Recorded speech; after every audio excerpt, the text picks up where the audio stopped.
ಕರ್ತನ ಪರಿಶುದ್ಧ ನಾಮಕ್ಕೆ ಸ್ತೋತ್ರವಾಗಲಿ. ಕರ್ತನ ಸನ್ನಿಧಾನದಲ್ಲಿ ಬೆಳಗಿನ ಜಾವದಲ್ಲಿ ಸೇರಿ ಬರುವುದಕ್ಕೆ ಕರ್ತನ ಕೊಟ್ಟಂತ ಕೃಪೆಗಾಗಿ ಕರ್ತನಿಗೆ ಸ್ತೋತ್ರ. ಹಲ್ಲೆಲೂಯಾ. ಕರ್ತನ ಒಳ್ಳೆಯವನಾಗಿದ್ದಾನೆ. ನಮ್ಮ ಜೀವಿತದಲ್ಲಿ ಒಳ್ಳೆದನ್ನೇ ಮಾಡುವ ದೇವರಾಗಿದ್ದಾನೆ. ಹಲ್ಲೆಲೂಯಾ. ನಾವೊಂದು ವಾಕ್ಯದ ಬಗ್ಗೆ ನಾವು ಧ್ಯಾನ ಮಾಡ್ತಾ ಇದ್ದೇವೆ. 2 days ಇಂದ ನಾವು ಮಾರ್ನಿಂಗ್ ಪ್ರೇಯರ್ ಅಲ್ಲೂ, ನಿನ್ನೆ ದಿವಸ ಸಂಜೆ ನಾವು ಶುಕ್ರವಾರದ ಉಪವಾಸ ಪ್ರಾರ್ಥನೆಯಲ್ಲೂ ಅದನ್ನ ಧ್ಯಾನ ಮಾಡಿದ್ದೇವೆ. ಇದು ಮತ್ತೊಮ್ಮೆ ಯೆರೆಮೀಯ ಪ್ರವಾದನೆ ಗ್ರಂಥ 1ನೇ ಅಧ್ಯಾಯ 11ನೇ ವಚನಕ್ಕೆ ನಾವು ಹೋಗ್ತಾ ಇದ್ದೇವೆ. ವಾಕ್ಯವನ್ನು ಓದಿಕೊಳ್ಳೋಣ. ಇದಲ್ಲದೆ ಯೆಹೋವನು ಯೆರೆಮೀಯನಿಗೆ ಏನು ನೋಡುತ್ತಿ ಎಂದು ನನ್ನನ್ನು ಕೇಳಿದನು. ಅದಕ್ಕೆ ನನ್ನನ್ನು ಅಂದ್ರೆ ಯೆರೆಮೀಯನನ್ನೇ ಕೇಳಿದನು. ಅದಕ್ಕೆ ನಾನು ಚಚ್ಚರ ಮರದ ರೆಂಬೆಯನ್ನು ನೋಡುತ್ತೇನೆ ಅಂದೆನು. ಆಗ ಯೆಹೋವನು ನನಗೆ, ಸರಿಯಾಗಿ ನೋಡಿದ್ದಿ, ನನ್ನ ಮಾತನ್ನ ನೆರವೇರಿಸುವುದಕ್ಕೆ ಎಚ್ಚರಗೊಂಡಿದ್ದೇನೆ ಎಂದು ತಿಳಿದುಕೋ ಎಂಬುದಾಗಿ ಹೇಳಿದನು. ಹಲ್ಲೆಲೂಯಾ. ಕರ್ತನ ಪರಿಶುದ್ಧ ನಾಮಕ್ಕೆ ಸ್ತೋತ್ರವಾಗಲಿ. ಕರ್ತನು ಆತ್ಮಿಕ ಕಣ್ಣುಗಳು ತೆರೆಯಲ್ಪಟ್ಟವರ ಜೀವಿತದಲ್ಲಿ ಆತನ ಮಾತನ್ನ ನೆರವೇರಿಸುವುದಕ್ಕೆ ಆತನು ಎಚ್ಚರಗೊಂಡಿದ್ದಾನೆ. ಹಲ್ಲೆಲೂಯಾ. ಅದಕ್ಕೋಸ್ಕರವಾಗಿ ನಾವು ವಿಶ್ವಾಸಿ ಜೀವಿತದಲ್ಲಿ ಕ್ರಿಸ್ತನನ್ನ ನಂಬಿ ನಮಗೆ ಆತ್ಮಿಕ ಕಣ್ಣುಗಳು ಅಗೋಚರವಾದ ಲೋಕದಲ್ಲಿ ಅಗೋಚರವಾದ ರೀತಿಯಲ್ಲಿ ನಡೆಯುವಂತ ಕಾರ್ಯಗಳನ್ನು ನಾವು ಅರ್ಥ ಮಾಡಿಕೊಳ್ಳಿಲ್ಲ ಅಂತಂದ್ರೆ, ನಾವು ವಿಶ್ವಾಸಿಗಳಾಗಿದ್ರು ಕೂಡ, ಕ್ರಿಸ್ತನನ್ನ ಹಿಂಬಾಲಿಸಿದ್ರು ಕೂಡ ನಾವು ದಡ್ಡರಾಗಿದ್ದೇವೆ, ದಡ್ಡ ವಿಶ್ವಾಸಿಗಳಾಗಿದೆ. ಆದ್ರೆ ಇವತ್ತಿನ ದಿವಸ ಕರ್ತನ ನಮ್ಮನ್ನ ಬುದ್ಧಿಹೀನವಾದ ವಿಶ್ವಾಸಿಗಳಾಗಿ ನಮ್ಮನ್ನ ಕರೆದಿಲ್ಲ, ಬುದ್ಧಿವಂತರ ದೇವ ಜ್ಞಾನವನ್ನ ಹೊಂದಿದಂತ ವಿಶ್ವಾಸಿಗಳಾಗಿರುವುದಕ್ಕೆ ನಮ್ಮನ್ನ ಕರೆದಿದ್ದಾನೆ. ಹಲ್ಲೆಲೂಯಾ. ಕರ್ತನ ಪರಿಶುದ್ಧ ನಾಮಕ್ಕೆ ಸ್ತೋತ್ರವಾಗಲಿ. ಯಾರು ಆತ್ಮಿಕ ಕಣ್ಣು ತೆರೆಯಲ್ಪಟ್ಟಿದೆಯೋ ಅವರು ಕಷ್ಟವನ್ನಾಗಲಿ ಶಿಲುಬೆಯನ್ನಾಗಲಿ ದೂರ ಮಾಡೋದಿಲ್ಲ. ಹಲ್ಲೆಲೂಯಾ. ನಾವು ವಾಕ್ಯವನ್ನು ಓದಿಕೊಳ್ಳುವ ಮತ್ತಾಯನ ಸುವಾರ್ತೆ 16ನೇ ಅಧ್ಯಾಯ 21ನೇ ವಚನವನ್ನು ನೋಡುವಾಗ, ಮತ್ತಾಯನ ಸುವಾರ್ತೆ 16ನೇ ಅಧ್ಯಾಯ 21ನೇ ವಚನ, ಅಂದಿನಿಂದ ಯೇಸು ಕ್ರಿಸ್ತನು ತಾನು ಯೆರೂಸಲೇಮಿಗೆ ಹೋಗಿ ಅಲ್ಲಿ ಹಿರಿಯರಿಂದಲೂ ಮಹಾಯಾಜಕರಿಂದಲೂ ಶಾಸ್ತ್ರಿಗಳಿಂದಲೂ ಬಹು ಕಷ್ಟಗಳನ್ನು ಅನುಭವಿಸಿ ಕೊಲ್ಲಲ್ಪಟ್ಟು 3ನೆಯ ದಿನದಲ್ಲಿ ಜೀವಿತರಾಗಿ ಎಬ್ಬಿಸಲ್ಪಡಬೇಕೆಂದು ತನ್ನ ಶಿಷ್ಯರಿಗೆ ತಿಳಿಸುವುದಕ್ಕೆ ಪ್ರಾರಂಭ ಮಾಡಿದನು. ಹಲ್ಲೆಲೂಯಾ. ಕರ್ತನ ಪರಿಶುದ್ಧ ನಾಮಕ್ಕೆ ಸ್ತೋತ್ರವಾಗಲಿ. 30 ವರ್ಷಗಳ ಕಾಲ ಕರ್ತನಾದ ಯೇಸು ಆತನು ಬಾಲ್ಯವನ್ನ, ಅದನ್ನ ಮನುಷ್ಯನು ಅನುಭವಿಸಬೇಕಾದ ಬಾಲ್ಯವನ್ನ ಅನುಭವಿಸಿ, ಯವನದ ಆ ಒಂದು ಇಚ್ಛೆಗಳು, ಯವನದಲ್ಲಿ ಬರುವಂತ ಎಲ್ಲ ಶೋಧನೆಗಳು, ಯವನದಲ್ಲಿ ಬರುವಂತ ಎಲ್ಲ ಆಸೆಗಳು, ಅದನ್ನೆಲ್ಲವನ್ನ ಎದುರಿಸಿ 3ನೇದಾಗಿ ಆತನು ಪ್ರಬುದ್ಧ ಒಂದು ಏಜಿಗೆ, ವಯಸ್ಸಿಗೆ ತಲುಪಿದಾಗ, ಆ 30 ವರ್ಷ 25ರಿಂದ 30 ವರ್ಷ ತಲುಪುವಾಗ ಬರುವಂತ ಪ್ರಬುದ್ಧತೆಯನ್ನ ಅದನ್ನು ಬಹಳ ಚೆನ್ನಾಗಿ ನಿಭಾಯಿಸಿ ಈಗ ಏನ್ ಮಾಡ್ತಾ ಇದ್ದಾನೆ, ತನ್ನ ಮಿಷನ್ಗೆ, ತನಗೆ ದೇವರು ಕೊಟ್ಟಿರುವಂತ ಯೋಜನೆಗೆ ಆತನ ಹಿಡಿತಾ ಇದ್ರೆ 30 ವರ್ಷದಿಂದ 33 ವರ್ಷದ ತನಕ ಆತನ ಏನ್ ಮಾಡ್ತಾನೆ, ಬಹಿರಂಗ ಸೇವೆಯನ್ನ ಮಾಡ್ತಾನೆ. ತಾನು ನನ್ನ ಒಂದು ಏನು, ನಾನು ದೇವರಾಗಿರೋದು ನನ್ನ ಮನೆಗೆ ಮಾತ್ರವಲ್ಲ, ನನ್ನ ಕಮ್ಯುನಿಟಿಗೆ ಮಾತ್ರವಲ್ಲ, ನನ್ನ ಕ್ರೈಸ್ತರಿಗೆ ಮಾತ್ರ ಅಲ್ಲ, ನಾನು ಇಡೀ ಲೋಕಕ್ಕೆ ನಾನು ದೇವರಾಗಿದ್ದೇನೆ. ನಾನು ನನ್ನ ಸೇವೆ, ನನ್ನ ಕಾರ್ಯಗಳು, ನನ್ನ ಒಂದು ಅದ್ಭುತ ಕಾರ್ಯಗಳು, ನನ್ನ ದೈವತ್ವ, ನಾನು ದೇವರಾಗಿರುವುದು ಇಡೀ ಲೋಕಕ್ಕೆ ಆಗಿರೋದ್ರಿಂದ ನಾನು ಹೊರಗಡೆ ಬಂದು ಸೇವೆ ಮಾಡಬೇಕೆಂದು ಅದನ್ನು ಹೊರಗಡೆ ಬರ್ತಾ ಇದ್ದೇನೆ. ಬರುವಂತ ಸಂದರ್ಭದಲ್ಲೇ ಆತನು ಹೇಳಿದಂತ ವಾಕ್ಯ, ಪರಲೋಕ ರಾಜ್ಯವು ಸಮೀಪವಾಯಿತು, ದೇವರ ಕಡೆಗೆ ತಿರುಗಿಕೊಳ್ಳ್ರಿ. ಹಲ್ಲೆಲೂಯಾ. ದೇವರ ಬರುವಣ ಹತ್ತಿರವಾಯಿತು ಆತನ ಹೇಳ್ತಾನೆ. ತದನಂತರ ಅಷ್ಟು ಮಾತ್ರವಲ್ಲದೆ ಕೇವಲ ಬೋಧನೆಯ ಬಾಯಲ್ಲಿ ಮಾತ್ರ ಹಸಿವಿದ್ದವರಿಗೆ ಆತನು ಉಣಬಡಿಸಿದ, ಸ್ವಸ್ಥತೆ ಬೇಕಾದವರಿಗೆ, ಮಾರಣಾಂತಿಕ ರೋಗ, ಇನ್ನೇನು ಸಾಯಬೇಕು ಅಂತವರನ್ನ ಗುಣಪಡಿಸಿದರು. ಇನ್ನೂ ಆತನ ಅದಕ್ಕಿಂತ ಮೇಲಾಗಿ ಹೋಗಿ ಸತ್ತವರನ್ನ ಆತನ ಬದುಕಿಸಿದನು, ಕಣ್ಣೀರುಗಳನ್ನ ಹೊರಸಿದನು. ಇನ್ನೇನು ನಮಗೆ ಆಶ್ಚರ್ಯ ಇಲ್ಲ, ಯಾವ ನಿರೀಕ್ಷಣೆ ಇಲ್ಲ ಅನ್ನುವವರ ಜೀವಿತದಲ್ಲಿ ನಿರೀಕ್ಷೆಯನ್ನು ಒದಗಿಸಿಕೊಟ್ಟನು. ಇಂತಹ ಒಂದು ಜೀವಿತವನ್ನ ಆತನು ಬರುವಾಗ, ನಾನು ನನ್ನ ಸೇವೆಯನ್ನ ಮಾಡಿದ್ದೇನೆ, ನನಗೊಂದು ದೇವರ ಯೋಜನೆಯನ್ನು ಕೊಟ್ಟಿದ್ದಾರೆ, ನನ್ನ ನಂತರ ಮಾಡುವವರನ್ನ 12 ಜನರನ್ನ ಕರ್ತನು ಆರಿಸಿಕೊಳ್ತಾನೆ. 12 ಜನರನ್ನ ಆರಿಸಿಕೊಂಡು ಅವರನ್ನ ನಡೆಸುತ್ತಾ, ಅವರಿಗೆ ಎಲ್ಲ ತಿಳಿಸುತ್ತಾ, ತಂದೆಯ ಆಲೋಚನೆಗಳನ್ನು ತಿಳಿಸುತ್ತಾ, ದೇವರು ಯಾಕೆ ಈ ಭೂಮಿಯನ್ನು ಉಂಟು ಮಾಡಿದ್ರು, ದೇವರು ಯಾಕೆ ಮನುಷ್ಯ ಕುಲವನ್ನ ಉಂಟು ಮಾಡಿದ್ರು, ಯಾಕೆ ಪ್ರಾಣಿ ಪಕ್ಷಿಗಳನ್ನ ಉಂಟು ಮಾಡಿದ್ರು, ಯಾಕೆ ಕೀಟಗಳನ್ನ ಉಂಟು ಮಾಡಿದ್ರು, ಯಾಕೆ ಈ ಒಂದು ಭೂಪ್ರದೇಶ ಈ ರೀತಿಯಲ್ಲಿದೆ, ಯಾಕೆ ಆ ಸಮುದ್ರ ಆ ರೀತಿಯಲ್ಲಿ, ಎಲ್ಲವನ್ನ ತಿಳಿಸುತ್ತಾ ಬಂದನು. ಕೊನೆಗೆ ಆತನು ತನ್ನ ಅಂತ್ಯವನ್ನ, ತಾನು ಯಾವ ರೀತಿಯಲ್ಲಿ ಈ ಲೋಕದಿಂದ ಹೋಗ್ಲಿಕ್ಕಿದ್ದೇನೆ ಮತ್ತು ಯಾವ ರೀತಿಯಲ್ಲಿ ನಾನು ಪುನರುತ್ಥಾನವನ್ನು ಎಬ್ಬಿಸಲ್ಪಡುತ್ತೇನೆ ಅನ್ನೋದನ್ನ ಹೇಳುವಂತ ಸಂದರ್ಭ. ಆದ್ದರಿಂದ ಯೇಸು ಕ್ರಿಸ್ತನು ತಾನು ಯೆರೂಸಲೇಮಿಗೆ ಹೋಗಿ ಅಲ್ಲಿ ಹಿರಿಯರಿಂದಲೂ ಮಹಾಯಾಜಕರಿಂದಲೂ ಶಾಸ್ತ್ರಿಗಳಿಂದಲೂ ಬಹು ಕಷ್ಟಗಳನ್ನು ಅನುಭವಿಸಿ, ಗಮನಿಸಿರಿ, ಯಾರ ಮುಖಾಂತರ ಕೊಲ್ಲಲ್ಪಡ್ತಾರಂತಂದ್ರೆ ಹಿರಿಯರಿಂದ, ಮಹಾಯಾಜಕರಿಂದ, ಶಾಸ್ತ್ರಿಗಳಿಂದ. ಇವರನ್ನ, ಈ ಹೆಸರುಗಳನ್ನ ಗಮನಿಸಿದ್ರೆ ಇವ್ರು ಯಾರು ಕೊಲೆಗಾರರಲ್ಲ, ಕಳ್ಳರಲ್ಲ, ಮರ್ಡರ್ಸ್ ಅಲ್ಲ, ಯಾವುದೇ ಕೈದಿಗಳಲ್ಲ, ಯಾವುದೇ ಸುಪಾರಿ ಕಿಲ್ಲರ್ಸ್ ಅಲ್ಲ. ಇವರೆಲ್ಲ ಯಾರು? ಪ್ರತಿಷ್ಠಿತ ವ್ಯಕ್ತಿಗಳಾಗಿದ್ದಾರೆ. ಏನು ಪ್ರತಿಷ್ಠಿತ ವ್ಯಕ್ತಿಗಳು? ಹಿರಿಯರಾಗಿದ್ರೆ ಎಲ್ಲವನ್ನ ತಿಳಿದವರು. ಶಾಸ್ತ್ರಿಗಳು ಎಲ್ಲವನ್ನ ವಿಶ್ಲೇಷಣೆ ಮಾಡುವವರು. ಒಂದು ವಿಚಾರ, ಒಂದು ಕೈಗೆ ಅವರು ವಸ್ತು ಸಿಕ್ಕಿದ್ರೆ ಇದು ಏನು, ಎಲ್ಲಿಂದ ಬಂತು, ಯಾಕೆ ಬಂತು, ಯಾಕೆ ತಕ್ಕಾಗಿ ಉಪಯೋಗ ಮಾಡುವ ಎನ್ನುವಂತ ವಿಶ್ಲೇಷಣೆ ಮಾಡುವರು ಮಹಾಯಾಜಕರು. ಕರ್ತನ ಪರಿಶುದ್ಧ ಸ್ಥಳಕ್ಕೆ ಹೋಗಿ ಜನರ ಪರವಾಗಿ ಯಜ್ಞವನ್ನ ಸಮರ್ಪಿಸಿದ ಪರಿಶುದ್ಧರು. ಈ ಮೂರು ಪಂಗಡ ಈ ಯೇಸುವನ್ನ ಏನ್ ಮಾಡ್ತಾ ಇದೆ? ಆತನನ್ನ ಆತನನ್ನ ಕೊಲ್ಲುವುದಕ್ಕೆ ಬಹು ಕಷ್ಟಗಳನ್ನ ಅನುಭವಿಸಿ ಕೊಲ್ಲಲ್ಪಟ್ಟು, ಇದರಿಂದಲೇ ನಮಗೆ ಅರ್ಥವಾಗುವುದು ಏನಂದ್ರೆ ದೇವರು ಯಾವ ಕಮ್ಯುನಿಟಿಯ ದೇವರಲ್ಲ, ಹಲ್ಲೆಲೂಯ, ಯಾವ ಸಮುದಾಯದ ಕರ್ತನಲ್ಲ, ಆತನು ಎಲ್ಲಾ ಸಮುದಾಯದ ಕರ್ತನಾಗಿದ್ದಾನೆ. ಹಲ್ಲೆಲೂಯ. ನಾವು ಅದಕ್ಕೆ ಇಸ್ರೇಲರಲ್ಲಿ ಹುಟ್ಟಿದ ಕೂಡ ಇಸ್ರೇಲರ ದೇವರು ಅಂತ ಅನ್ಕೊಂಡು ನಾವು ಆಡ್ತೇವೆ. ಆದ್ರೆ ಆ ಇಸ್ರೇಲರೇ, ಆ ಒಂದು ಯಹೂದಿಗಳೇ ಆತನನ್ನ ದೂರ ತಳ್ಳಲು ಈಗಲೂ ಕೂಡ ಅಲ್ಲಗೆಳಿತಾರೆ. ಆದ್ರೆ ನಾವಾಗ ಆದರೂ ಆತನ ದೈವತ್ವವನ್ನು ಒಪ್ಪಿಕೊಳ್ಳುವುದಕ್ಕೆ, ಆತನನ್ನು ಆರಾಧನೆ ಮಾಡುವುದಕ್ಕೆ ಕರ್ತನ ಕೃಪೆ ಕೊಟ್ಟಿದ್ದಾನೆ. ಹಲ್ಲೆಲೂಯ. ಕರ್ತನು ಈ ಎಲ್ಲಾ ವ್ಯಕ್ತಿಗಳು ನನ್ನನ್ನ ಬಹು ಕಷ್ಟ ಕೊಟ್ಟು ಕೊಲ್ಲಲ್ಪಟ್ಟು ಮೂರನೇ ದಿನದಲ್ಲಿ ನಾನು ಜೀವಿತನಾಗಿ ಎಬ್ಬಿಸಲ್ಪಡುತ್ತೇನೆ. ಹಲ್ಲೆಲೂಯ. ಎಲ್ಲರ ಸಮಾಧಿಗಳಲ್ಲಿ ಸಮಾಧಿಯನ್ನು ನೋಡೋದಕ್ಕೆ ಹೋಗ್ತಾರೆ. ಅವರ ಶವವನ್ನ, ಕಳವರವನ್ನ ಅಥವಾ ಅಲ್ಲಿರುವಂತ ಮೂಳೆಗಳನ್ನ ನೋಡಿದ್ರೆ, ಆದ್ರೆ ಯೆರೂಸಲೇಮ್ ಪಟ್ಟಣದಲ್ಲಿ ಯಾರಾದರೂ 1.5 ಲಕ್ಷ ಖರ್ಚು ಮಾಡಿ ಹೋಗೋದಾದ್ರೆ ಅಲ್ಲಿ ಏನಿದೆ? ಏನು ಇಲ್ಲ, ಖಾಲಿ ಸಮಾಧಿ ಇದೆ. ಹಲ್ಲೆಲೂಯ. ಚರಿತ್ರೆ ನಿರ್ಮಾಣವಾಗಿರುವಂತ ಘಟನೆ 2000 ವರ್ಷಗಳ ಆ ಒಂದು ಮೊದಲನೇ ಶತಮಾನದಲ್ಲಿ ನಡೀತಿದೆ ಎಂದು ನಾವು ನೋಡ್ತೇವೆ. ಹಲ್ಲೆಲೂಯ. ಕರ್ತನ ಪರಿಶುದ್ಧ ನಾಮಕ್ಕೆ ಸ್ತೋತ್ರವಾಗಲಿ. ಹೀಗೆ ಪ್ರಾರಂಭ ಮಾಡಿದ ಎಲ್ಲರಿಗೆ, ಶಿಷ್ಯರಿಗೆ, ಅವರಿಗೆ ನಾನು ಇರೋದಿಲ್ಲಪ್ಪ, ನಾನು ನನ್ನ ಕಾರ್ಯಗಳನ್ನ ಮಾಡಿದ್ದೇನೆ, ನಾನು ಇಷ್ಟಕ್ಕೆ ಮಾತ್ರ ಬಂದವನಲ್ಲ, ನಾನು ಸಮರ್ಪಣೆ ಆಗದೆ ಹೋದ್ರೆ ಈ ಲೋಕದಲ್ಲಿರುವಂತಹ ಕಷ್ಟ ತೀರೋದಿಲ್ಲ, ಈ ಲೋಕದಲ್ಲಿರುವ ಪಾಪ ತೀರೋದಿಲ್ಲ, ಈ ಲೋಕದಲ್ಲಿರುವ ಶಾಪ ತೀರೋದಿಲ್ಲ ಅನ್ನೋದನ್ನ ಹೇಳುವುದಕ್ಕೆ ಪ್ರಾರಂಭ ಮಾಡುವಾಗ ಇಲ್ಲಿ ಶಿಷ್ಯರಲ್ಲಿ ಇದಕ್ಕಿಂತ ಮುಂಚೆ ಒಂದು ಡಿಸ್ಕಷನ್ ನಡೀತಿದೆ. ಏನಂತಂದ್ರೆ, ಈ ಶಿಷ್ಯರು ಏನ್ ಮಾಡಿದ್ರೆ 12 ಜನ ಇದ್ದಾರೆ. ಈಗ 12 ಜನ ಯೇಸು ಕ್ರಿಸ್ತನು ಫುಲ್ ಫೇಮಸ್ ಆಗ್ಬಿಟ್ರೆ, ಒಂದು ದೇವಮಾನವ ಅಥವಾ ನಡೆದಾಡುವ ದೇವರು ಅನ್ನೋ ರೀತಿಯಲ್ಲಿ ಆಗ್ಬಿಟ್ರೆ, ನಾವು ಈ ತರನ್ನ ಇಟ್ಟುಕೊಂಡು ನಾವೊಂದು ಧರ್ಮವನ್ನ ಸ್ಥಾಪನೆ ಮಾಡಬಹುದಲ್ಲ, ನಾವೊಂದು ಪೊಸಿಷನ್ಗೆ ಹೋಗ್ಬೋದು, ನಾವ್ ಹೇಳಿದ್ದೇ ನಡೆಯುತ್ತೆ, ನಾವ್ ಹೇಳಿದ್ದೇ ನಡೆಯುವಂದ್ರೆ ಈಗ ನಾವು ನೋಡ್ತೇವೆ ಧರ್ಮ ಗುರುಗಳು ಅಂತ ಹೇಳ್ಕೊಂಡಿರ್ತಾರಲ್ಲ, ಆ ರೀತಿಯಲ್ಲಿ ನಾವು ಧರ್ಮ ಗುರುಗಳಾಗಬಹುದು ಅನ್ನೋದನ್ನ ಎಲ್ಲಿ ಪ್ಲಾನಿಂಗ್ ನಡೀತಾ ಇದೆ? ಶಿಷ್ಯರ ಮಧ್ಯದಲ್ಲಿ ನಡೀತಾ ಇದೆ. ನಾವು ಫೇಮಸ್ ಆಗ್ಬೋದು, ನಾವು ಹಣ ಸಂಪಾದನೆ ಮಾಡ್ಬೋದು, ನಾವು ಹಣ ಸಂಪಾದನೆ ಮಾಡಿದ್ರೆ ತಾನೇ ಬೇರೆಯವರಿಗೆ ಕೊಡಕ್ಕಾಗೋದು. ಅದೇ ರೀತಿಯಲ್ಲಿ ನಾವು ಬೇರೆಯವರಿಗೆ ಖಾಲಿ ರೋಗ ಸುಸ್ತ ಅದು ಮಾಡೋದಲ್ಲ, ನಾವು ಮನೆಗಳನ್ನ ಮಾಡ್ಕೊಡ್ಬಹುದು, ನಾವು ಅವರಿಗೆ ಫೆಸಿಲಿಟಿಯನ್ನ ಮಾಡ್ಕೊಡ್ಬಹುದು, ನಾವು ಅವರಿಗೆ ಜಾಗವನ್ನ ಖರೀದಿ ಮಾಡ್ಕೊಡ್ಬಹುದು. ಇದೆಲ್ಲ ಡಿಸ್ಕಷನ್ ನಡೀತಾ ಇದೆ. ಇದೆಲ್ಲ ಡಿಸ್ಕಷನ್. ಅದಕ್ಕೆ ಪೇತ್ರನ ಹೇಳ್ತಾರೆ, ಆಗ ಪೇತ್ರನು ಆತನ ಕೈ ಹಿಡಿದು, ಸ್ವಾಮಿ, ದೇವರು ನಿನ್ನನ್ನು ಕಾಯಲಿ, ನಿನಗೆ ಹೀಗೆ ಎಂದಿಗೂ ಆಗಬಾರದು ಎಂದು ಆತನನ್ನು ಗದರಿಸುವುದಕ್ಕೆ ಪ್ರಾರಂಭಿಸಿದರು. ಸರ್ವಶಕ್ತನಾದ ಭೂಮಿ ಆಕಾಶವನ್ನ, ಸಮಸ್ತವನ್ನ, ಒಣನೆಲವನ್ನ, ಸಮುದ್ರವನ್ನ, ಪ್ರಾಣಿ ಪಕ್ಷಿಗಳನ್ನ, ಮನುಷ್ಯನನ್ನ ಧೂಳಿಗೆ ಸಮಾನವಾದ ಉಣಿದ್ರೆ 2 ಗಂಟೆಯಲ್ಲಿ ಸಂಪೂರ್ಣ ಡಿಕೆ ಆಗುತ್ತೆ. 40 ದಿವಸದಲ್ಲಿ ಕೇವಲ ಮೊನ್ನೆ ದಿವಸ ಒಬ್ಬ ಮನುಷ್ಯ ಎಷ್ಟು ದಿನಗಳಿಗೆ ಸಂಪೂರ್ಣ ಅವನ ಮೂಳೆ ಉಳಿಯುತ್ತೆ? 30 ದಿವಸಗಳಲ್ಲಿ ಅವನು ಕೂದಲೇ ಹಾರೋಗುತ್ತದೆ, ಉಗುರು ಹಾರೋಗುತ್ತದೆ. 40 ದಿವಸಗಳಲ್ಲಿ ಕೇವಲ ಮೂಳೆ ಮಾತ್ರ ಉಳಿಯುತ್ತದೆ.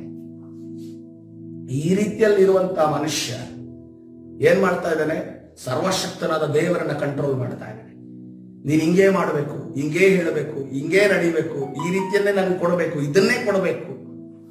ನಾವು ಕೆಲಸ ಪ್ರಾರ್ಥನೆ ಮಾಡ್ತೀವಲ್ಲ, ಹಿಂಗೇ ನನ್ಗೆ ಆಗಬೇಕು, ಹಿಂಗೇ ಆಗೋಂಗೆ ಪ್ರಾರ್ಥನೆ ಮಾಡ್ರಿ ಪಾಸ್ಟ್ರೆ, ಹಿಂಗೇ ಆಗೋಂಗೆ ಪ್ರಾರ್ಥನೆ ಮಾಡ್ರಿ ಪಾಸ್ಟ್ರೆ, ಹಿಂಗೇ ಒಂದು ಯೋಜನೆ ನಂದಿದೆ, ಇದು ನೆರವೇರಬೇಕು ಅಂತ ಹೇಳ್ಕೊಂಡು ಹೇಳ್ತೀವಿ. ನೋ, ದೇವರ ಚಿತ್ತವೇ ನೆರವೇರಿದು ಪ್ರಿಯರೇ. ಹಲ್ಲೆಲೂಯಾ. ಆತನು ಕೊಡುವಂತ ಆಶೀರ್ವಾದದಲ್ಲಿ ಯಾವ ವ್ಯಸನವೂ ಇಲ್ಲ. ನಾವು ದೇವರನ್ನ ಕಂಟ್ರೋಲ್ ಮಾಡಕ್ ಹೋಗೋದು ಬೇಡ. ನಾವು ದೇವರನ್ನ ಕಂಟ್ರೋಲ್ ಮಾಡೋದಕ್ಕೆ ನೋಡ್ರಿ, ಒಂದು ಮಕ್ಕಳು ತಂದೆಯನ್ನ ಕಂಟ್ರೋಲ್ ಮಾಡ್ತಾ ಇರ್ತಾರೆ. ತಂದೆ ಕೊಡೋದಕ್ಕೆ ಮನಸ್ಸಿರೋದಿಲ್ಲ. ಈಗ ಒಂದು ಬೈಕ್ ಅಂತ ಅನ್ಕೊಂಡು ಹೇಳುವಾಗ ಮಕ್ಕಳು ಕಂಟ್ರೋಲ್ ಮಾಡ್ತಾ ಇರ್ತಾರೆ, ತಂದೆನ ಕೊಡ್ಸು ಕೊಡ್ಸು ಹಠ ಮಾಡ್ತಾ ಇರ್ತಾರೆ. ಕೊನೆಗೆ ಇವನು ಹಠ ತಾಳ್ತಾ ಇಲ್ಲ, ತೆಗೆದುಕೊಡ್ತಾರೆ. ಅದನ್ನ ಏನ್ ಅನ್ಕೋತಾರೆ, ಯಾವ ರೀತಿ ಅವನು ಹುಡುಗ ಹೇಳ್ತಾನೆ, ನಮ್ಮ ಅಪ್ಪ ತಕ್ಕೊಟ್ರು ಅಂತ ಅನ್ಕೊಂಡಿರಿ. ಅದೇ ರೀತಿಯಲ್ಲಿ ಸಭೆಯಲ್ಲಿ ಸಾಕ್ಷಿ ಹೇಳ್ತಾರಲ್ಲ, ನನ್ಗೇನೋ ಅದ್ಭುತ ಆಯ್ತು ಅಂತ ಹೇಳ್ತಾರಲ್ಲ. ಹಾಗಾದ್ರೆ ಬಟ್ ಸುತ್ತಮುತ್ತವ್ರಿಗೆ ಗೊತ್ತಿರುತ್ತೆ, ಇದು ದೇವ್ರ ಚಿತ್ತ, ಇದೆಯಾ ಆಶೀರ್ವಾದ, ಈ ಸಮಯನ ಅದು ಈ ವ್ಯಕ್ತಿಗೆ ಅದು ನೀಡಿತ್ತ ಅನ್ನೋದನ್ನ ಎಲ್ಲವನ್ನ ಕರ್ತನು ತಿಳಿಸಿ. ಅದೇ ರೀತಿಯಲ್ಲಿ ಆ ಆತ್ಮಿಕ ಕಣ್ಣು ತೆರೆದುಕೊಂಡು ವಿಶ್ವಾಸಿಗಳು ಗೊತ್ತಾಗುತ್ತೆ, ಸೇವಕರು ಗೊತ್ತಾಗುತ್ತೆ, ದೇವರು ಗೊತ್ತಾಗುತ್ತೆ, ದೇವದೂತರಿಗೂ ಗೊತ್ತಿರುತ್ತೆ, ಸೈತಾನನಿಗೂ ಗೊತ್ತಿರುತ್ತೆ. ಆದ್ರೆ ದೇವರು ಹಠ ಬಿದ್ದಾಗ ಏನ್ ಮಾಡ್ತಾರೆ, ತೆಗೆದುಕೊಟ್ಟು ಬಿಡ್ತಾರೆ. ಆದ್ರೆ ದೇವರು ಹಂಗೆ ಬಿಡುವವನಲ್ಲ. ಅದರಿಂದ ಒಂದು ಪಾಠವನ್ನು ಕಲಿಸಿ ನೀನು ಕೇಳಿದ್ದು ತಪ್ಪಿದ ಅರ್ಥ ಮಾಡಿಸಿಕೊಡುವಂತ ದೇವರು ನಮ್ಮ ಪ್ರೀತಿಯುಳ್ಳ ದೇವರ ಆಚನಾಗಿದೆ. Hallelujah, hallelujah. ಕರ್ತನ ಪರಿಶುದ್ಧ ನಮಗೆ ಎಲ್ಲವನ್ನ ತಕ್ಕ ಸಮಯಕ್ಕೆ ಕೊಡುವ ದೇವರು, ಆತನ ಚಿತ್ತವನ್ನ ನಾವು ಆಶ್ರಯಿಸಿಕೊಳ್ಳೋಣ. ಇಲ್ಲಿ ಏನ್ ಮಾಡ್ತಾ ಇದ್ದಾನೆ ಪೇತ್ರನು, ಕರ್ತನಾದ ಯೇಸುವನ್ನ ಕಂಟ್ರೋಲ್ಗೆ ತೆಗೆದುಕೊಳ್ಳದೆ, ನಿಯಂತ್ರಣಕ್ಕೆ ತೆಗೆದುಕೊಳ್ಳೋದಕ್ಕೆ ನೋಡ್ತಾ ಇದ್ದಾನೆ. ಇದೇ ರೀತಿಯಲ್ಲಿ ನೋಡ್ರಿ, ಈ ಒಂದು ಕ್ರೈಸ್ತ ಸಮಾಜದಲ್ಲೂ ಅಷ್ಟೇ ಈ ರೀತಿಯ ಮೆಂಟಾಲಿಟಿ ಮಾಡುವವರಿದ್ದಾರೆ. ಏನಂತಂದ್ರೆ, ಇಲ್ಲಿ ನಾವು ಇಷ್ಟೊಂದು ಜನ ಕೂತಿದೀವಲ್ಲ, ಜನ ನೋಡಿದಾಗ ಅವ್ರಿಗೆ ಏನಾಗುತ್ತೆ, ಇಷ್ಟೊಂದು ಜನ ಇದ್ದಾರೆ, ಇಷ್ಟೊಂದು ಜನ ಬೆಂಬಲ ನನಗೆ ಸಿಕ್ಕಿದ್ರೆ ನಾನು ಇವತ್ತಿನ ದಿವಸ ಒಂದು ಗ್ರಾಮ ಪಂಚಾಯತ್ ಮೆಂಬರ್ ಆಗ್ಬೋದು, ಅಥವಾ ತಾಲೂಕ್ ಪಂಚಾಯತ್ ಮೆಂಬರ್ ಆಗ್ಬೋದು. ಇವ್ರದೆಲ್ಲ ನಾನು ಚರ್ಚ್ಗೆ ಹೋಗ್ತೀನಿ, ಹೋಗಿ ಅವ್ರಿಗೆಲ್ಲ ಜೊತೆ ಮಾತಾಡ್ತೀನಿ, ಅವ್ರಿಗೆಲ್ಲ ನಂಬಿಕೆ ಹುಟ್ಟಿಸ್ತೀನಿ, ನಾನು ಕ್ರೈಸ್ತನೇ ಅಂತ ಹೇಳಿ ಅವರಿಗೆ ಈ ಓಟ್ ಬರುವಾಗ ಏನಾದ್ರೂ ಈ ರೀತಿ ವಿಚಾರಗಳು ಬರುವಾಗ ನಾನೇನ್ ಮಾಡ್ತೀನಿ, ಇವ್ರನ್ನ ಚೆನ್ನಾಗಿ ಹುರಿದುಂಬಿಸಿ ನಾನು ಒಂದು ಪೊಸಿಷನ್ ಬರೋದಕ್ಕೆ ಇವ್ರು ನನಗೆ ಬೆಂಬಲ ಕೊಡ್ತಾರೆ. ಅದಕ್ಕೆ ನೋಡಿ, ರಾಜಕಾರಣಿಗಳೆಲ್ಲ ಬರ್ತಾರೆ, ಬಂದು ಏನಕ್ಕೆ ಅವ್ರು ಬರೋದು, ಅವರು ಕ್ರಿಸ್ತನನ್ನ ನಂಬಿಕೊಂಡು ಬರ್ತಾ ಇಲ್ಲ, ಕ್ರಿಸ್ತನ ಮೇಲೆ ಶಿಲುಬೆಯನ್ನ ನಂಬಿಕೊಂಡು ಬರ್ತಾರೆ. ಏನಕ್ಕೆ ಬರ್ತಾ ಇದ್ದಾರೆ, ಜನ ಇದರ ಜನದ ಬೆಂಬಲ ನನಗೆ ಸಿಗುತ್ತಲ್ಲ ಅಂತ. ಬೆಂಬಲ ಸಿಕ್ಕ ನಾನು MLA ನೋ, MP ನೋ, ಅಥವಾ ಗ್ರಾಮ ಪಂಚಾಯತಿ ಮೆಂಬರು, ಅಥವಾ ತಾಲೂಕ್ ಪಂಚಾಯತಿ ಮೆಂಬರು, ಈ ರೀತಿಯಲ್ಲಿ ಏನಾದ್ರೂ ಒಂದು ಪೋಸ್ಟ್ ನಾನು ಅಲಂಕರಿಸಬಹುದೆಂದು ಏನ್ ಮಾಡ್ತಾರೆ, ಈ ರೀತಿಯ ಲಾಭದಾಯಕವಾಗಿ ಇದೇ ನಡೀತಾ ಇದೆ. ಇಲ್ಲಿ 3.5 ವರ್ಷ ಸೇವೆ ಆಗಿರೋದು, ಇನ್ನೊಂದು 60 ವರ್ಷ ಬದುಕಿದ್ರೆ ನಮ್ ಜೀವನ ಸೆಟಲ್ ಆಗುತ್ತಾ ಅನ್ನೋದು ಯಾರು ಅನ್ಕೊಳ್ತಾ ಇದ್ದಾರೆ, ಶಿಷ್ಯರು ಅಂದ್ಕೊಳ್ತಾ ಇದ್ದಾರೆ. ಆವಾಗ ಯೇಸು ಕ್ರಿಸ್ತನ ಆತನು ತಿರುಗಿಕೊಂಡು ಪೇತ್ರನಿಗೆ, ನಿನ್ನ ಒಳಗಡೆ ಇರೋದು ನನ್ನ ಆಲೋಚನೆ ಅಲ್ಲ, ತಂದೆಯ ಆಲೋಚನೆ ಅಲ್ಲ, ನಿನ್ನ ಒಳಗಡೆ ಇರೋದು ಒಂದು ಒಳಿತಿನ ಆಲೋಚನೆ ಅಲ್ಲ, ನಿನ್ನ ಒಳಗಡೆ ಇರೋದು ಒಳ್ಳೆ ಆಲೋಚನೆ ಅಲ್ಲ, ನಿನ್ನ ಒಳಗಡೆ ಇರೋದು ಸೈತಾನನ ಆಲೋಚನೆ.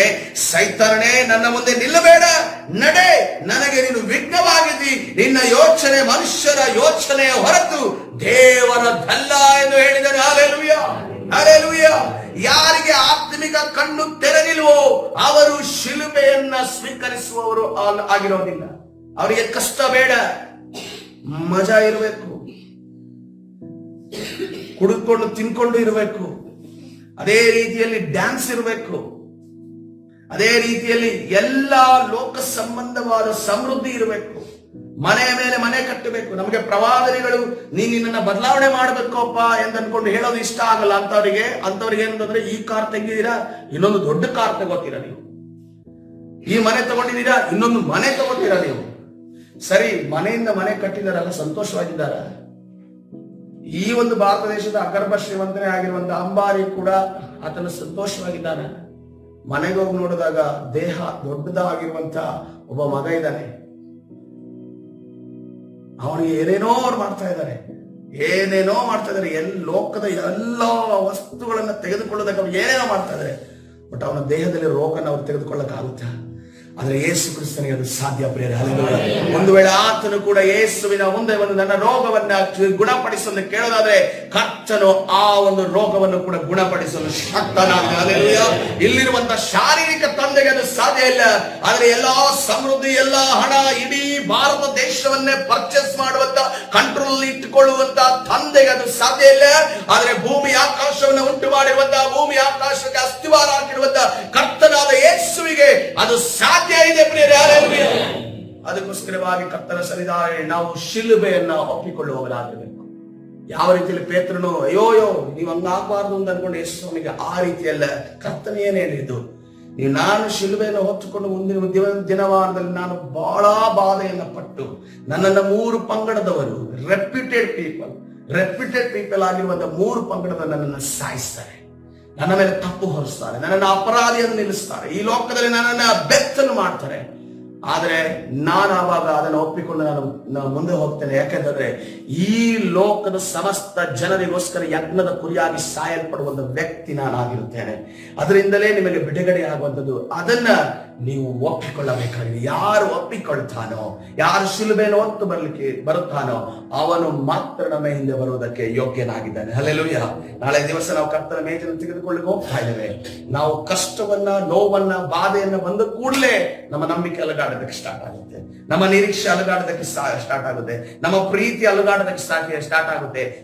ನಮಗೆ ದೇವರ ವಾಕ್ಯವನ್ನು ಓದುವಂತ ವೈರಾಗ್ಯ ಅಲುಗಾಡೋದಕ್ಕೆ ಇವತ್ತು ಬೇಡ. ಏನಕ್ಕೆ? ಯಾಕಂದ್ರೆ ಕಷ್ಟ ಇದೆಯಲ್ಲ, ದೇವರೇನ್ ಬಿಡುಗಡೆ ಕೊಟ್ಟಿಲ್ವಲ್ಲ, ದೇವರೇನ್ ಮಾಡಿದಾರೆ ನನಗೆ ಅನ್ನುವ ರೀತಿ ಆಲೋಚನೆ ಬರ್ಲಿಕ್ಕೆ ಸಾಧ್ಯ. ಆದ್ರೆ ನೀನು ಶಿಲುಬೆಯನ್ನ ಪ್ರೀತಿಸುವವನಾದ್ರೆ, ಆ ಒಂದು ಸಮಸ್ಯೆಯನ್ನೇ ಸವಾಲಾಗಿ ನೀನು ತೆಗೆದುಕೊಳ್ಳುವುದಾದ್ರೆ, ದೇವರು ನಿನ್ನ ಜೊತೆ ಇದ್ದು ಅದನ್ನು ಜಯ ಕೊಡ್ತಾನೆ ಎನ್ನುವಂತ ಧೈರ್ಯ, ನಂಬಿಕೆ ನಿನ್ನಿಲ್ಲದಿರುವುದಾದ್ರೆ, ನೀನು ಶಿಲುಬೆಯನ್ನು ಹೊತ್ತು ನಡೆಯುವುದಾದ್ರೆ ಕರ್ತನು ನಿನಗೆ ಬಿಡುಗಡೆಯನ್ನು ಕೊಡುವಾತನಾಗಿದೆ. ಹಲ್ಲೆಲೂಯಾ. ಆವಾಗ ನೀನು ಇಷ್ಟು ವರ್ಷ ವಿಶ್ವಾಸಿಯಾಗಿದೆಯಲ್ಲ, ನಾವು ಹೇಳುವಾಗ ನಾನು 20 ವರ್ಷದ ವಿಶ್ವಾಸಿ, 30 ವರ್ಷದ ವಿಶ್ವಾಸಿ, 40 ವರ್ಷದ ನಾನು ಯೇಸು ಕ್ರಿಸ್ತನ ನಂಬುದವನಂತ ಅನ್ಕೊಂಡು ಹೇಳುತ್ತೀಯಲ್ಲ, ಅದಕ್ಕೊಂದು ಬೆಲೆ ಬರ್ತದೆ. ಹಲ್ಲೆಲೂಯಾ. ಸೀನಿಯರಿಟಿ ಅನ್ನೋದು ನಾವು ಅನೇಕ ಬಾರಿ ಏನಂತಂದ್ರೆ ವರ್ಷವನ್ನು ನೋಡಿ ಸೀನಿಯರಿಟಿ ಮಾಡ್ತೇವೆ. ಆದ್ರೆ ಒಂದು ವೇಳೆ ಬೆಳವಣಿಗೆಯನ್ನ ಇಟ್ಟು ಏನಾದ್ರೂ ಸೀನಿಯರಿಟಿ ಮಾಡಿದ್ರೆ ನಮ್ಮ ಸ್ಥಾನಗಳು ಕದಲು ಬಿಡ್ತವೆ. ಹಲ್ಲೆಲೂಯಾ.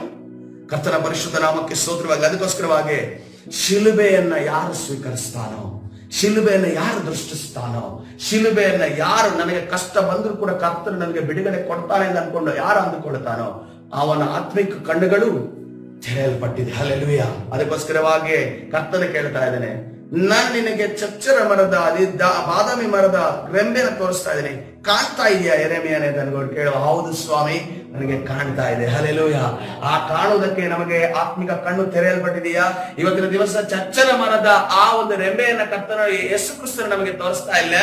ಏನನ್ನ ತೋರಿಸಿದ್ರೆ, ಗೊಲ್ಗೊತ್ತಾ ಬೆಟ್ಟದಲ್ಲಿ ನಾನು ಸಮರ್ಪಣೆಯಾಗಿರುವಂತ ಆ 2 ಮರದ ತುಂಡನ್ನ, ಆ ಶಿಲುಬೆಯನ್ನ ಕರ್ತನು ತೋರಿಸ್ತಾ ಇದ್ದಾನೆ. ನಿನಗೆ ಕಾಣ್ತಾ ಇದೆಯಾ? ನಿನಗೆ ಕಾಣ್ತಾ ಇದೆ. ಅದನ್ನ ಕಾಣೋದಕ್ಕೆ ಎಷ್ಟು ಪವರ್ ಉಳ್ಳಂತ ಒಂದು ಕನ್ನಡಕ ಬೇಡ, ಎಷ್ಟು ಪವರ್ ಉಳ್ಳಂತ ಕನ್ನಡಕ ಬೇಡ. ದೃಷ್ಟಿ ಕಡಿಮೆ ಆದ್ರೂ ಕೂಡ ಅದು ಕಾಣುತ್ತೆ. ದೃಷ್ಟಿ ಕಡಿಮೆ ಆದ್ರೂ ಕೂಡ ಕಾಣುತ್ತೆ. ಕನ್ನಡಕ ತೆಗೀರಿ, ಬೇಕಾದ್ರೆ ಕಾಣುತ್ತೆ. ಹೃದಯದಿಂದ ನೋಡುವುದಕ್ಕೆ ಅದು ಕಾಣುತ್ತೆ. ಹಲ್ಲೆಲೂಯಾ. ಕರ್ತನ ಪರಿಶುದ್ಧ ನಾಮಕ್ಕೆ ಸ್ತೋತ್ರವಾಗಲಿ. ಕರ್ತನ ಆದ್ರೆ ನೋಡ್ರಿ, ಈತನಿಗೆ ಪೇತ್ರನಿಗೆ ಅಲ್ಲಿ ಕಾಣಲಿಲ್ಲ.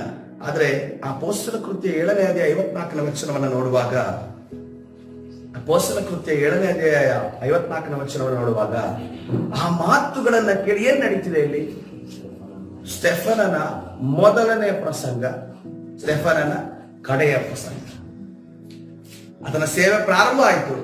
ಯಹೂದಿಗಳ ಮುಂದೆ, ಶಾಸ್ತ್ರಿಗಳ ಮುಂದೆ, ಯಾಜಕರ ಮುಂದೆ, ಅಲ್ಲಿರುವಂತ ದೊಡ್ಡ ದೊಡ್ಡ ಹಿರಿಯರ ಮುಂದೆ ಆತನ ಸೇವೆ ಪ್ರಾರಂಭ ಆಯ್ತು. ಪುಲ್ಪಿಟ್ ಅಲ್ಲಿ ನಿಂತು ಎಲ್ಲ ವಿರೋಧಿಗಳ ಮುಂದೆ ನಿಂತು ಆತನು ಯೇಸುವಿನ ದೈವತ್ವದ ಬಗ್ಗೆ ಹೇಳ್ತಾ ಇದ್ದಾನೆ. ದೈವತ್ವದ ಬಗ್ಗೆ ಹೇಳುವಾಗ ಆತನು ಏನ್ ಮಾಡ್ತಾ ಇದ್ದಾರೆ? ಅಲ್ಲಿ ಅವರು ವಿರೋಧಿಸ್ತಾ ಇದ್ದಾರೆ, ಪ್ರಶ್ನೆಗಳನ್ನ ಮಾಡ್ತಾ ಇದ್ದಾರೆ, ಅವರು ಸಿಟ್ಟು ಹಲ್ಲು ಕಡಿತಾ ಇದ್ದಾರೆ. ಆದ್ರೂ ಕೂಡ ಅದನ್ನ ಏನ್ ಮಾಡ್ತಾನೆ? ಧೈರ್ಯವಾಗಿ ದೇವರಾತ್ಮ ಪ್ರೇರೇಪಣೆ ಉಳ್ಳವನಾಗಿ ಅದನ್ನ ಹೇಳ್ತಾ ಇದ್ದಾರೆ. ಆಗ ಈ ಮಾತುಗಳನ್ನ ಕೇಳಿ, ಯಾವ ಮಾತುಗಳನ್ನ? ಸ್ಟೆಫನನ ಈ ಒಂದು ದೈವ ಪ್ರೇರೇಪಿತವಾದ ದೈವಿಕವಾದ ಮಾತುಗಳನ್ನ ಕೇಳಿ ಅವರು ರೌದ್ರ ಮನಸ್ಸುಳ್ಳವರಾಗಿ ಅವನ ಮೇಲೆ ಹಲ್ಲು ಕಡಿದರು. ಆದರೆ ಅವನು ಪವಿತ್ರಾತ್ಮ ಭರಿತನಾಗಿ ಅವನ ಆತ್ಮಿಕ ಕಣ್ಣು ತೆರೆಯಲ್ಪಡುತ್ತದೆ. ಆಕಾಶದ ಕಡೆಗೆ ದೃಷ್ಟಿಸಿ ನೋಡಿ, ದೇವ ಪ್ರಭಾವವನ್ನು ದೇವರ ಬಲಗಡೆಯಲ್ಲಿ ನಿಂತಿದ್ದ ಯೇಸುವನ್ನು ಕಂಡು, ಅಗೋ ಆಕಾಶವು ತೆರೆದಿರುವುದನ್ನು, ಮನುಷ್ಯ ಕುಮಾರನು ದೇವರ ಬಲಗಡೆಯಲ್ಲಿ ನಿಂತಿರುವುದನ್ನು ನೋಡುತ್ತೇನೆ ಎಂದು ಹೇಳಿದನು. Hallelujah, hallelujah. ಇವತ್ತಿನ ಕಷ್ಟದ ಸಮಯದಲ್ಲಿ ಯೇಸುವನ್ನ ನೋಡುವಂತ ಜನರಿದ್ದಾರೋ? ಹಲ್ಲೆಲೂಯಾ. ಇವತ್ತು ವೇದನೆಯ ಸಮಯದಲ್ಲಿ ಯೇಸುವನ್ನ ಕಣ್ಣು ಬಿಟ್ಟು ನೋಡುವವರಿದ್ದಾರೋ? ಕಣ್ಣೀರಿನ ಸಮಯದಲ್ಲಿ ಕಣ್ಣಲ್ಲಿ ನೀರು ತುಂಬಿದ್ರು ಕೂಡ ಆ ಸಮಯದಲ್ಲಿ ಯೇಸುವನ್ನು ನೋಡುವವರಿದ್ದಾರೋ?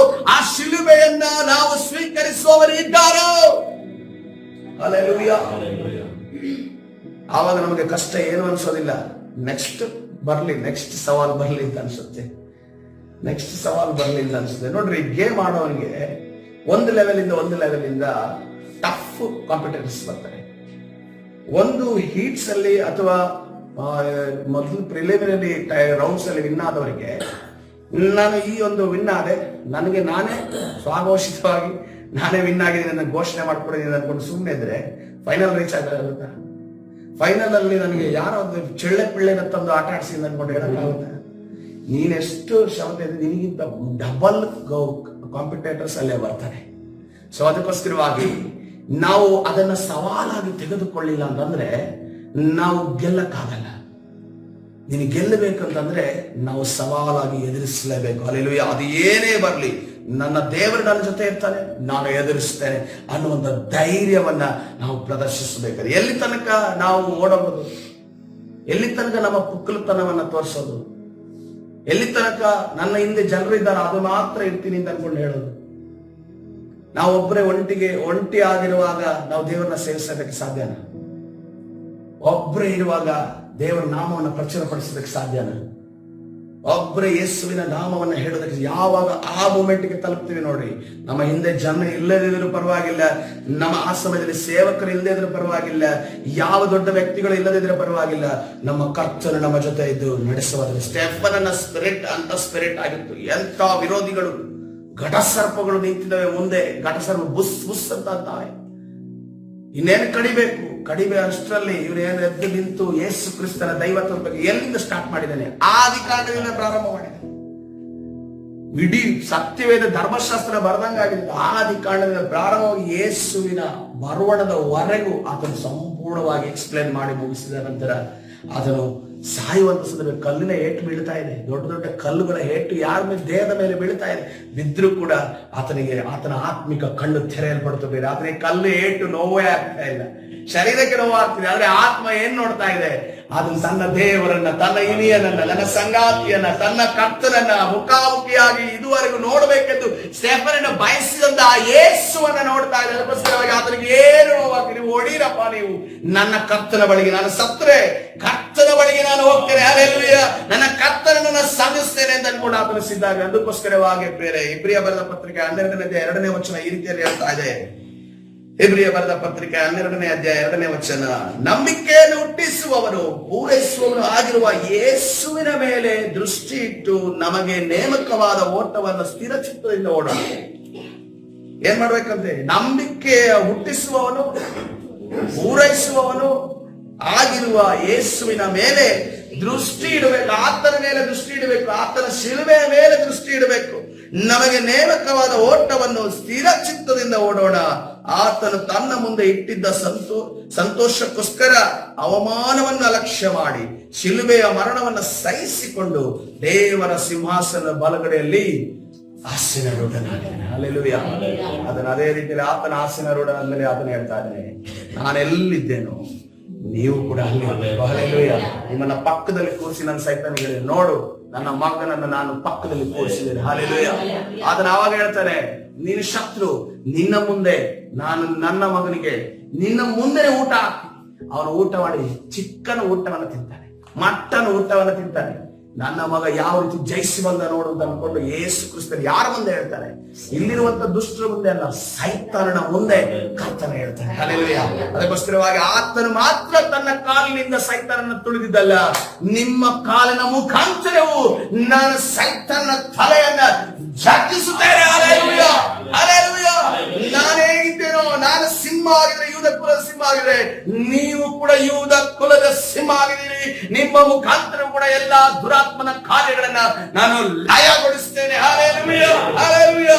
ಅದಕ್ಕೋಸ್ಕರವಾಗಿ ಇವತ್ತಿನ ದಿವಸ ನಾವು ಕಣ್ಣುಗಳನ್ನು ಮುಚ್ಚೋಣ ಪ್ರೇರೆ. ನಾಳೆ ದಿವಸ ನಾವು ಸಬ್ಬತ್ತಿನ ಕರ್ತನ ವೇದಿನಲ್ಲಿ ಭಾಗಿಯಾಗಿ ಆತನ ದೇಹ, ಆತನ ರಕ್ತ ನಮಗೋಸ್ಕರ ಸಿದ್ಧವಾಗಿದೆ. ಅದಕ್ಕೋಸ್ಕರವಾಗಿ ಕರ್ತನ ಶಿಲುಬೆಯನ್ನ ನಾವು ಸ್ವೀಕರಿಸಿಕೊಂಡವರಾಗಿ ಕಷ್ಟ, ನೋವು, ವೇದನೆ, ಬಾಧೆ ಎಲ್ಲವನ್ನ ನಾವು ಸವಾಲುಗಳಾಗಿ ಸ್ವೀಕರಿಸಿಕೊಂಡವರಾಗಿ ಅದನ್ನು ಎದುರಿಸುವ ಹಾಗೆ ಕರ್ತ ಒಬ್ಬೊಬ್ಬರನ್ನ ಕರ್ತನ ನಡೆಸುವ ಹಾಗೆ ಬಲ ಹೊಂದೋಣ. ಕರ್ತನ ಸರಿ ಬಾಯಿ ತೆರೆದ ಈ ಸಮಯದಲ್ಲಿ ಹೇಳೋಣ, ಕರ್ತನೇ ರಾಜ, ನನಗೆ ಬಲ ಸಾಮರ್ಥ್ಯವನ್ನ ಕೊಡು ಸ್ವಾಮಿ. ಕರ್ತನೇ, ನನಗೆ ಯಾವುದೇ ರೀತಿಯಲ್ಲಿ ಹಿಂದೆ ತಿರುಗಿ ಓಡುವಂತ ಆಲೋಚನೆ, ನೆಗೆಟಿವ್ ಆಲೋಚನೆ ಕರ್ತನೇ ರಾಜ ಇಲ್ಲದ ಹಾಗೆ ನಮ್ಮನ್ನ ಮಾಡು ಸ್ವಾಮಿ. ಕರ್ತನೇ ರಾಜ, ಶಿಲುಬೆಯಿಂದ ಕರ್ತನೆ ಹೊತ್ತು ನಡೆಯುವ ಹಾಗೆ, ಕರ್ತನೆ ಶಿಲುಬೆಯನ್ನು ಧರಿಸಿಕೊಳ್ಳುವ ಹಾಗೆ ಸಾಹಸವನ್ನ ಚಾಚುವೆ ಸಭ ಇನ್ನ ಸಾರಿದ್ದೇವೆ ದಿವಸ ನಮ್ಮನ್ನ ಬಲಪಡಿಸಿದಕ್ಕಾಗಿ ನಿನಗೆ ಸ್ತೋತ್ರ ಸ್ತೋತ್ರ ಸ್ತೋತ್ರ. ಕರ್ತನೆ ಪರಿಶುದ್ಧನಾದ ದೇವರ ನಿನ್ನ ನಾಮಕ್ಕೆ ಸ್ತೋತ್ರ. ಈ ಸಮಯದಲ್ಲಿ ಪ್ರಾರ್ಥನೆ ಮಾಡಿ ಪರಿಶುದ್ಧನೇ, ಸರ್ವಶಕ್ತನೇ, ಸರ್ವವಲ್ಲಭನೇ, ಮಹಿಮೆ ಉಳ್ಳ ದೇವರೇ, ಕರ್ತನೇ ನೀನು ನಿರಪರಾಧಿಯ ಒಂದು ಪಾಪದ ಕರ್ತನೆ ವಾಸನೆ ಕೂಡ ತಿಳಿಯದವನು ಕರ್ತನೆ, ನಿನ್ನ ಪಾಪವು ನಿನ್ನನ್ನು ಸೋಕಲಿಲ್ಲ ಅನ್ನುವ ರೀತಿಯಲ್ಲಿ ಇರುವಂತಹ ವ್ಯಕ್ತಿ ಕರ್ತನೆ ರಾಜ, ನಿನ್ನಲ್ಲಿ ಕರ್ತನೆ ಯಾವುದೇ ಹುಡುಕಿಲ್ಲ, ಯಾವುದೇ ಕರ್ತನೆ ನ್ಯೂನ್ಯತೆ ಇಲ್ಲ, ಯಾವುದೇ ಬಲಹೀನತೆ ಇಲ್ಲ, ಯಾವುದೇ ಶಾಪ ನಿನ್ನ ಮೇಲೆ ಇಲ್ಲದಂತಹ ವ್ಯಕ್ತಿ ಶಾಪವಾಗಿ ಪಾಪವಾಗಿ ಕರ್ತನೆ ಅಪರಾಧಿಯಾಗಿ ನಿಂದಿಸಲ್ಪಟ್ಟು ಅವಮಾನ ಹೊಂದಿ ನಿನ್ನನ್ನ ಲೋಕದ ಮುಂದೆ ಬೆತ್ತಲೆಯನ್ನಾಗಿಸಿ ಕರ್ತನೆ ನಿನ್ನ ಗಡ್ಡವನ್ನ ಕಿತ್ತು ನಿನ್ನ ಕೈಗಳಿಗೆ ಮೊಳೆಯನ್ನು ಒಡೆದು ಕಾಲುಗಳಿಗೆ ಮೊಳೆಯನ್ನು ಒಡೆದು ಕರ್ತನೆ ನಿನ್ನ ಪಕ್ಕಿಗೆ ಚುಚ್ಚಿ ಕರ್ತನೆ ಚಾಟಿಗಳಿಂದ ಪಶುಪ್ರಾಯನಾದ ಕರ್ತನೆ ಧೂಳಿಗೆ ಸಮಾನನಾದ ಕರ್ತನೆ ರಾಜ ವ್ಯಕ್ತಿಗಳು ನಿನಗೆ ಚಾಟಿಯಲ್ಲಿ ಒಡೆದು ಕರ್ತನೆ ಕೊರಡೆಯಿಂದ ನಿನ್ನ ಮಾಂಸಗಳನ್ನ ಕಿತ್ತು ಕರ್ತನೆ ನಿನ್ನ ತಲೆಗೆ ಮುಳ್ಳಿನ ಕಿರೀಟವನ್ನು ಧರಿಸಿ ಕರ್ತನೆ ನಿನ್ನ ದೇಹ ಸುಂದರವಾದ ಕರ್ತನೆ ರಾಜ 10,000ರಲ್ಲಿ ಶ್ರೇಷ್ಠರು ಕರ್ತನೆ ಶಾರೋನಿನ ಪುಷ್ಪ ಆಗಿರುವಂತ ನಿನ್ನ ದೇಹವನ್ನ ಕರ್ತನೆ ರಕ್ತಮಯವಾಗಿ ಮಾಡಿದಲ್ಲ ಸ್ವಾಮಿ. ಅದನ್ನ ನೀನು ಒಪ್ಪಿಕೊಂಡು ಆ ಗೊಲ್ಗೊತ್ತಾ ಬೆಟ್ಟದ ದಾರಿಯಲ್ಲಿ ನಡೆದಲ್ಲ, ಅದಕ್ಕಾಗಿ ನಿನಗೆ ಸ್ತೋತ್ರ. ಇದೆಲ್ಲ ಯಾರಿಗೋಸ್ಕರ ಸ್ವಾಮಿ ಕರ್ತನೆ? ಇವತ್ತು ಕರ್ತನೆ ರಾಜ ಕರ್ತನೆ ರಾಜ ಪಶುಪ್ರಾಯರಾದ ನಮಗೋಸ್ಕರ ಈ ಕಾರ್ಯವನ್ನು ಮಾಡಿದೆ. ಇವತ್ತಿನ ದಿವಸ ನೀನು ಯಾವ ರೀತಿಯಲ್ಲಿ ಸವಾಲನ್ನು ಎದುರಿಸಿದೆಯೋ ಅದೇ ರೀತಿಯಲ್ಲಿ ಸವಾಲನ್ನು ಎದುರಿಸಿ ನಿಲ್ಲಿರಿ. ಶಿಲುಬೆಯನ್ನು ನೋಡುವವನೇ, ಶಿಲುಬೆಯನ್ನು ದೃಷ್ಟಿಸುವವನೇ, ಅವನಿಗೆ ಆತ್ಮಿಕ ಕಣ್ಣು ತೆರೆದಿದೆ ಎಂದು ಹೇಳ್ತಾ ಇದೆಯಾ?